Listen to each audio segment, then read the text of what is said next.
అందరికీ నమస్కారం. ఖమ్మం నగరంలో జరిగిన దారుణ ఘటన గురించి ఇప్పటికే మీకు సమాచారం అంది ఉంటుంది.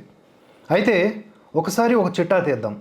దీని గురించి మాట్లాడినటువంటి వాళ్ళెవరు, మాట్లాడకుండా మౌనం వహిస్తున్నది ఎవరు, దీంట్లో కూడా మతమో కులమో ఇంకేదో అడ్డం వచ్చి వంకరలకు పోయి తమ వంకర బుద్ధిని మరొకసారి చూపించుకుంటున్నది ఎవరు అనేది కూడా స్పష్టంగా మాట్లాడుకోవాలి. నేను క్లియర్ కట్గా అడుగుతా ఉన్నా, ఖమ్మం ఘటనలో ఏం జరిగింది అవన్నీ కూడా నేను చెప్తాను. ఆల్రెడీ మీకు తెలుసు కాబట్టి ఈ ఘటన గురించి, అంటే ఒక 12 ఏళ్ల బాలికకు జరిగిన అన్యాయం గురించి ఒక తులసి చందు కానీ, మెహ్వా మీడియా అనే ఒకటి ఉంది, ఆ ఛానల్ కానీ, ప్రశ్న రావణ్ కానీ, లేకపోతే ఇంకెవరున్నారో నాకు తెలియదు ఈ లిస్టులో, వీళ్ళంతా ఈ లెఫ్ట్ లాబీ అంటారా లేకపోతే ఇంకేదన్నా అంటారా, వాళ్ళందరూ కూడా ఇప్పటిదాకా స్పందించలే. బండి సంజయ్ తనయుడి కేసులో ఎంత స్పీడ్గా వ్యవహరించారో వీళ్ళంతా, ఈ కేసు విషయంలో ఇప్పటిదాకా మాట్లాడలేదు, మాట్లాడే సాహసం చేయలేకపోతున్నారు. కారణం ఏమిటి అంటే, ఇక్కడ బాధితుడి వెర్షన్ కాదు, నిందితుడు ఎవడైతే ఉన్నాడో అతడికి ఒక మతం ఉంది, అతడికి ఒక పేరు ఉంది, అది చెప్పాలంటే మాకు నొప్పి ఉంది అని మేము అనుకోవాలి. ఇప్పుడు మేము మాట్లాడామనుకోండి, మాకు ఒక ముద్ర వేస్తారు, ఇతడు హిందుత్వవాది, జాతీయవాది, లేకపోతే right wing, BJP IT cell. ఇప్పుడు వీళ్ళకి న్యూట్రల్ జర్నలిస్టులని, మేధావులని, లిబరాండ్లని మంచి మంచి పేర్లు ఉంటాయి వీళ్ళకి. వీళ్ళు ఏది మాట్లాడినా పెద్ద పెద్ద పార్టీలకు సంబంధించిన నాయకులు కూడా రీట్వీట్లు చేస్తారు, రియాక్ట్ అవుతారు. అందుకని నేను అడుగుతూ ఉన్నా, మీరు రియాక్ట్ అవ్వండి అబ్బా, బాధితురాలి పక్షం నిలబడండి. క్లియర్ కట్గా కనిపిస్తుంది కదా ఇంత దారుణమైన ఘటన, మనసు చలించడం లేదా? దీంట్లో కూడా మేనమేషాలు లెక్కేయడం ఏంటి నాకు అర్థం కావట్లేదు. సరే, మీలో కొంతమంది ఎవరన్నా సరే దీని గురించి మాట్లాడడానికి ప్రిపేర్ అయ్యి ఉంటే కనుక, ప్రిపేర్ అవుతూ ఉంటే కనుక, ఇప్పటిదాకా మీ వీడియోలు నాకు చేరలేదు కనుక మీ గురించి నేను అడుగుతున్నా. లెఫ్ట్ లాబీలో ఉన్నటువంటి జర్నలిస్టులు అందరి గురించి నేను అడుగుతున్నా. ఎవరన్నా ఒకరిద్దరు స్పందించుంటే వాళ్ళు ఈ లిస్టుకి మినహాయింపు. ఇక రైట్ లెఫ్ట్ అంతా పక్కన పెడితే ప్రతి ఒక్కరూ స్పందించాలి కదా. మనకుంటూ ఒక ఆడబిడ్డ ఉంటే, అలాంటి ఘటన జరిగితే దాన్ని మనం జీర్ణించుకోగలమా? ఆ కుటుంబానికి ఎంత న్యాయం చేయాల్సిన అవసరం ఉంది, వాళ్ళకి ఎంత ధైర్యం చెప్పాల్సిన అవసరం ఉంది, ఇప్పటిదాకా మాట్లాడటం లేదు. ఖమ్మం నగరంలో 12 ఏళ్ల బాలిక మీద లైంగిక దాడి మరియు హత్యా ప్రయత్నం ఎవరు చేశారు, ఏమిటి, ఎప్పుడు జరిగింది? ఇప్పుడు ప్రస్తుతానికైతే ప్రాణాపాయ పరిస్థితుల్లో ఆ బాలిక ఉంది, నిమ్స్ హాస్పిటల్లో చికిత్స పొందుతోంది. జూన్ 6, 2026 ఈ ఘటన జరిగితే చాలా ఆలస్యంగా, అంటే జూన్ 8, 2026 ఇది వెలుగులోకి వచ్చింది. అది కూడా పోలీసులు కేసు నమోదు చేయడం ద్వారా. ఈ 2 రోజుల జాప్యం ఎందుకు జరిగింది అనేది కూడా నేను చెప్తాను. ఖమ్మం 2 టౌన్ పోలీసులు విచారిస్తూ ఉన్నారు. నిందితుడిని ఆల్రెడీ అరెస్ట్ చేశారు, దర్యాప్తును కొనసాగిస్తూ ఉన్నారు. నిందితుడంట ఒక లారీ డ్రైవర్గా పనిచేసే ఒక 50 ఏళ్ల మహమ్మద్ గౌస్. 50 ఏళ్ళు ఉంటాయి వీడికి. అంటే వీడికి మనమరాలు వయస్సున్నటువంటి ఒక 12 ఏళ్ల బాలిక మీద కోరిక కలిగి అత్యాచారం చేసి, ఆ పాప అరవడంతో ఎక్కడ బయట చెప్పేస్తుందో అని చెప్పేసి 3 అంతస్తుల బిల్డింగ్ మీద నుంచి కింద తోసేశాడు. రాళ్ల కుప్పు ఉంటే ఆ రాళ్ల కుప్పకి టార్గెట్గా వేసేశాడు. కొంతమంది బాధిత బాలిక కుటుంబ సభ్యులతో మాట్లాడితే చెబుతున్నటువంటి వివరాలు ఇవి.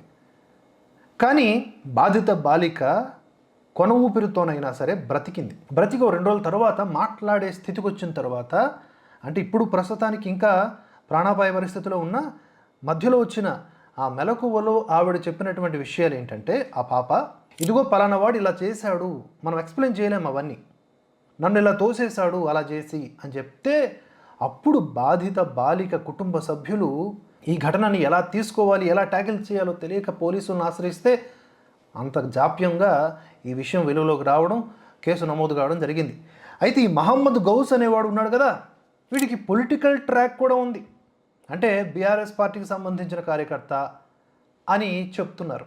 అయినప్పటికీ హరీష్ గారు బయటకు వచ్చారు, ఈ దారుణమైన ఘటనను ఖండించారు, ప్రభుత్వాన్ని నిలదీశారు, సాయం చేయండి అని ప్రశ్నించారు. బాగానే ఉంది. కనుక ఇతడు ఏదో పార్టీకో లేకపోతే ఇంకేదో మతానికో సంబంధించినోడుగా కాకుండా ఈ మహమ్మద్ గౌస్, ఈ పేరు పెట్టుకోండి, ఈ పేరు కలిగినటువంటి వ్యక్తి ఎవడైతే ఉన్నాడో వీడు అత్యంత తీవ్రమైన నేరానికి పాల్పడ్డాడు, క్రూరమైన మానవ మృగంగా వ్యవహరించాడు, కనుక ఇతడికి శిక్ష పడాలి అని నినదించండి. ఏ పార్టీలు లేకపోతే ఏ పలుకుబడి ఇతగాడిని కాపాడకూడదు, చట్టంలో లొసుగులు ఇతడిని బయటికి తీసుకురాకూడదు. బాధిత బాలిక కుటుంబ సభ్యులు ఒక సామాన్యమైన హిందూ కుటుంబానికి సంబంధించిన వాళ్ళు, సామాజిక వర్గం, రజక వర్గం. ఒక అపార్ట్మెంట్లో వాచ్మెన్ డ్యూటీ చేసుకుంటారు ఆ తల్లిదండ్రులు. ఇస్త్రీ చేసుకొని ఎలాగోలాగా తమ కష్టార్జితంతో ఆ బాలికను స్కూల్కి పంపిస్తూ ఉన్నారు. ఇంకిద్దరు ముగ్గురు పిల్లలు ఉన్నారు, వాళ్ళు ఎలాగోలా కష్టపడి చదివిస్తూ ఉన్నారు. అలాంటి పరిస్థితులు కలిగిన ఒక పేద కుటుంబం, ఆ పేద కుటుంబంలో ఒక చిన్నారి, 12 ఏళ్ల చిన్నారి, అసలు బాలిక, తనకి ఏమీ తెలియదు.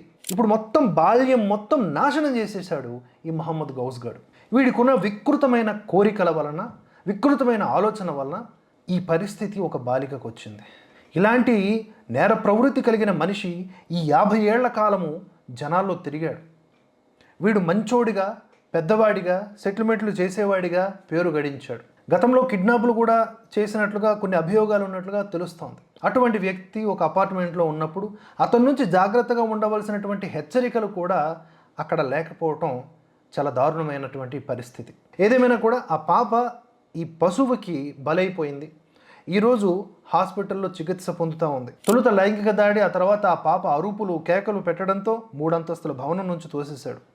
దీనివల్ల ఏం జరిగిందండి? వెన్నుపూస విరిగిపోయింది, కాళ్ళు చేతులు విరిగిపోయాయి, పక్కటెముకలు కూడా విరిగిపోయాయి. కోలుకోవడానికి కనీసంలో కనీసం 2 నెలల సమయం పడుతుంది. ఆ తర్వాత కూడా ఆ బాలిక సాధారణంగా సహజంగా ఉంటుందని చెప్పలేం.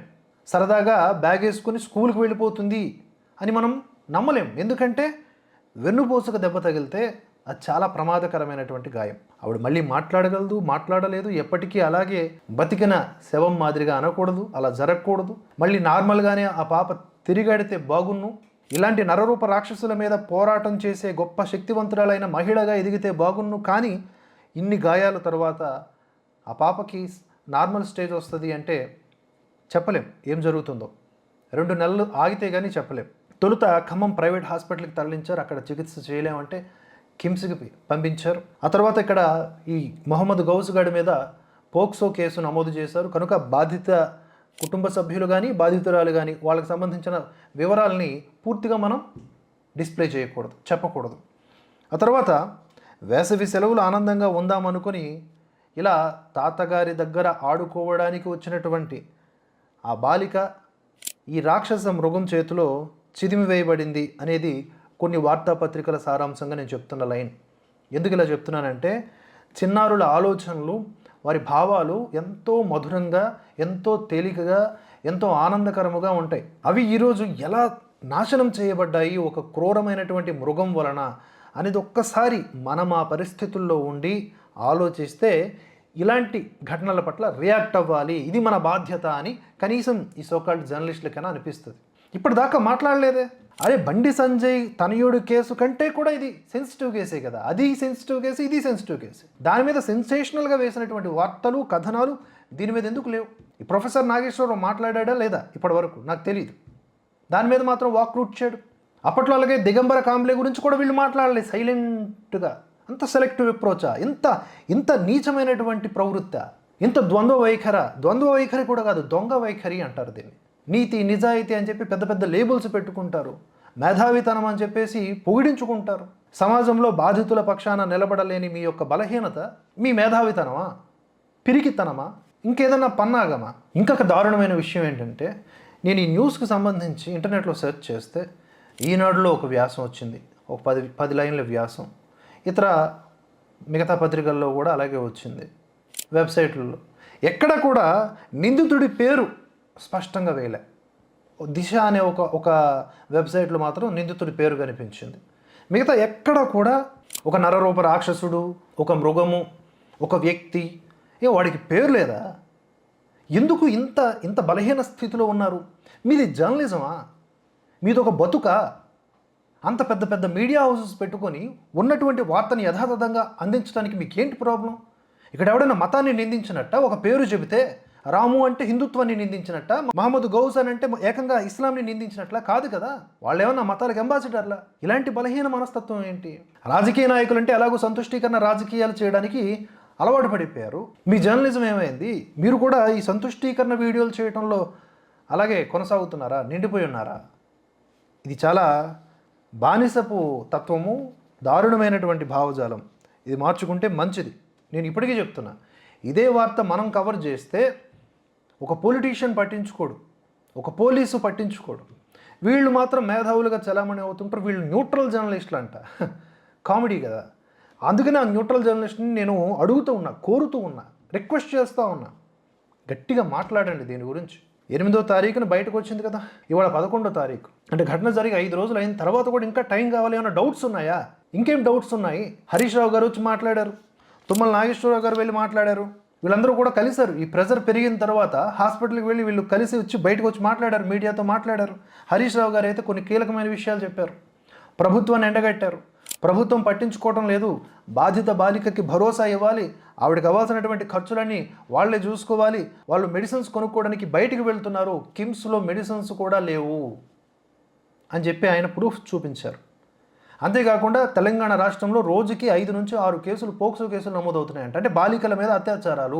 ఒక 2024లో 2200 చిన్నారుల మీద, 2025లో 2400, అంటే పెరిగింది.